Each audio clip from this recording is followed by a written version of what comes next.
Salut à tous, c'est Axel de testmobile.fr. On est au CES 2014 à Las Vegas sur le stand d'Asus qui nous présente d'ailleurs plusieurs smartphones et également le nouveau Padphone Mini, qui est une tablette donc 7 pouces avec un smartphone derrière 4 pouces. Donc c'est un petit smartphone, mais c'est un smartphone plein de fonctionnalités et c'est le smartphone qui propulse, qui alimente pas forcément, mais qui propulse, on va dire, entre guillemets, la tablette, qui n'est pas qu'un écran 7 pouces, qui est aussi une batterie. Alors on va passer dans les specs rapidement parce qu'il y a pas mal de choses à voir. Alors, première chose, le smartphone qui propulse entre guillemets l'écran, la tablette, c'est un Intel Atom Z2560 à 1,6 GHz.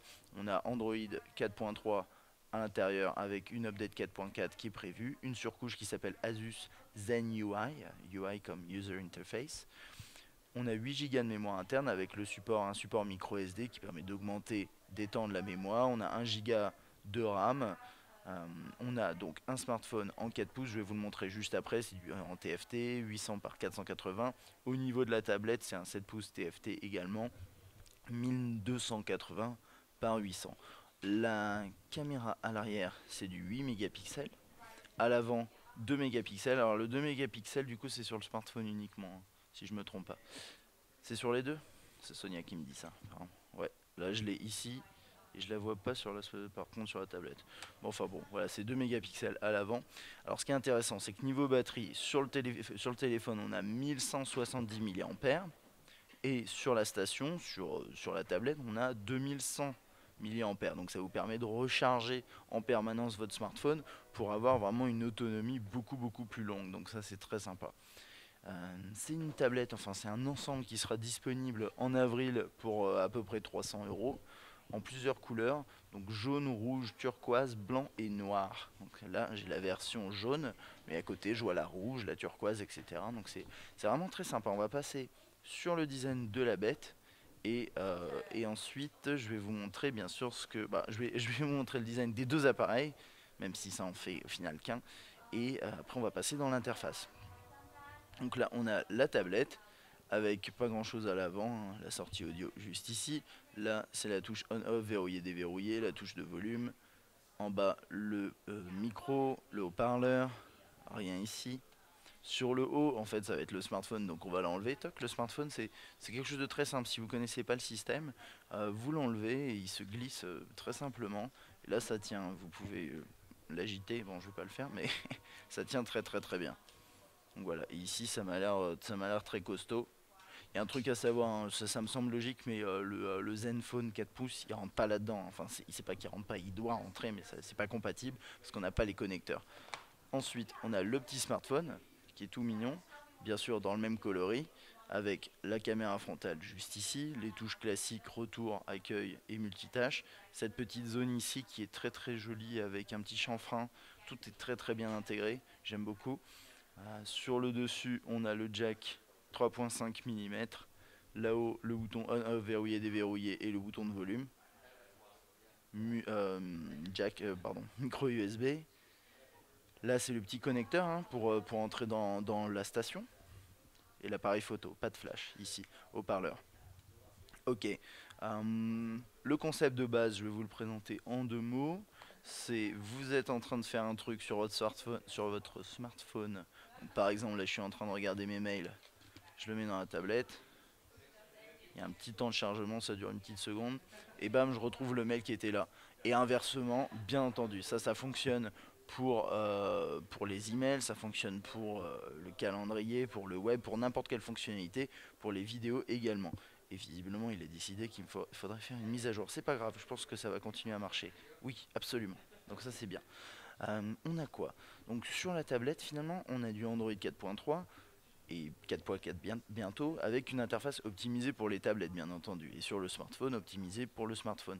Vous pouvez bien entendu passer des appels avec la tablette puisque le smartphone est dans la tablette, avec cette petite interface très sympa en flat design, avec voilà, tout est optimisé.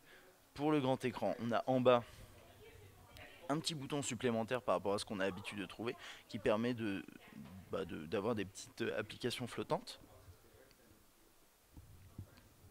cette façon là, plutôt sympa Pour faire du multitâche réussi, hop, vous pincez pour accéder rapidement aux différents écrans. Donc ça c'est un truc qu'on connaît bien. Ça on a déjà vu. Les messages. Voilà. Toc. Bon, ok, je peux parler à Jerry. On a le clavier ici qui s'affiche de cette façon-là. Et encore une fois, si j'enlevais le smartphone là, je me retrouverais avec la même conversation que j'avais en cours. Donc ça c'est plutôt chouette. On va du coup regarder aussi tout ce qui est photo. Vous avez quelques modes, dont un mode selfie qui est quelque part par là, il est là. Donc qui est plutôt réussi. Je sais pas si je vais pouvoir le faire fonctionner, mais c'est pas grave, on va pas s'attarder là-dessus. Mais vous avez plusieurs le mode selfie en fait, il va vous permettre, il va détecter les visages et prendre la photo au bon moment. Ça c'est plutôt bien. Smart Remove pour enlever des personnes sur l'écran, miniature pour créer des des flous en haut et en bas. Vous connaissez, je pense, cet effet. Panoramique, panorama, oui. Nuit avec un mode basse luminosité. Qui prend une photo en 3 mégapixels en essayant de vraiment amplifier la lumière. Ça, c'est ce genre de petit truc dans l'appareil photo qui est vraiment sympa. Et bien sûr, là, je l'ai sur la tablette, mais c'est avant tout sur le smartphone. Et donc, vous retrouverez sur un petit 4 pouces toutes ces petites fonctionnalités-là. Il y a plusieurs autres choses qui sont sympas, donc je vais vous montrer ça. Dans la galerie, par exemple. Donc là, on a, hop, voilà, c'est pas ça que j'ai envie de vous montrer.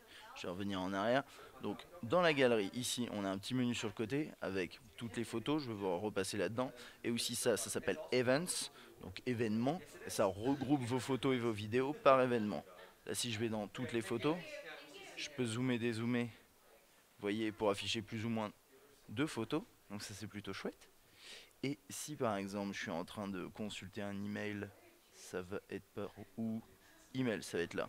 Donc là, je suis dans cet email, j'ai pas le temps de le lire, mais je veux le lire plus tard. Je fais menu, lire plus tard. Paf. Pareil, si je suis sur le web, alors ça va pas marcher à mon avis, il n'y a pas internet, mais c'est pas grave. Je vais voir si je peux faire lire plus tard, s'il vous plaît. Voilà. Ensuite, vous allez dans Tasks et vous retrouvez toutes vos tâches. Donc vos tâches, en fait, c'est une sorte de... cette zone-là, c'est une sorte de petit Evernote, c'est un carnet. Et dedans, vous mettez ici, par exemple, vos mails à lire, vos tâches à réaliser. Donc là, par exemple, j'ai des mails, mais je peux avoir aussi un contact à rappeler. Je peux avoir voilà, une galerie qui a été... Enfin, une image qui a été partagée, etc., etc. Vous avez pas mal de choses dans cette application Tasks. Je regarde juste si j'ai fait le tour à peu près. Et je vais vous montrer vite fait l'interface sur le smartphone, c'est exactement la même chose, mais pas optimisé du coup pour une tablette, hein, logiquement, mais ça rend très très bien. Donc voilà, mais si par exemple, imaginons vous êtes dans YouTube en train de regarder une vidéo sur votre tablette et vous devez partir et vous voulez pas prendre votre tablette avec vous, toc, vous enlevez ça, votre smartphone est normalement frais et dispo puisqu'il vient d'être rechargé en théorie si cette tablette est rechargée, vous mettez la tablette de côté, vous partez avec votre smartphone en vadrouille. Ensuite, sur le smartphone, c'est la même chose, mais pas forcément optimisé tablette, et pas du tout d'ailleurs, ce qui est tout à fait logique. Et c'est un 4 pouces, donc vous pouvez tout faire avec avec le pouce. Hein. Il n'y a pas de souci. Donc là, par exemple, là, le calendrier qui est très réussi, je trouve ça très joli. Ça rend très très bien. Tout ce qui est email aussi, également ici. Voilà. Enfin bon, je vous ai déjà montré un peu toutes les fonctionnalités, mais vous retrouvez tout. Donc il y a un truc à savoir par contre, c'est contrairement au premier Padphone, vous n'avez pas le système de clavier qui transforme en fait votre tablette et votre smartphone en netbook. Là vous avez juste la tablette et le smartphone. Mais je pense que pour moins de 300, pour 300 euros, un petit smartphone comme ça à 4 pouces, très réussi, avec une belle surcouche et plein de fonctionnalités, avec une petite tablette 7 pouces qui l'accompagne, c'est quand même un bon deal, a priori. Donc on a hâte de tester la bête en avril ou avant, je ne sais pas trop quand, mais j'ai vraiment envie de le faire. Donc on espère qu'on aura l'occasion de le faire.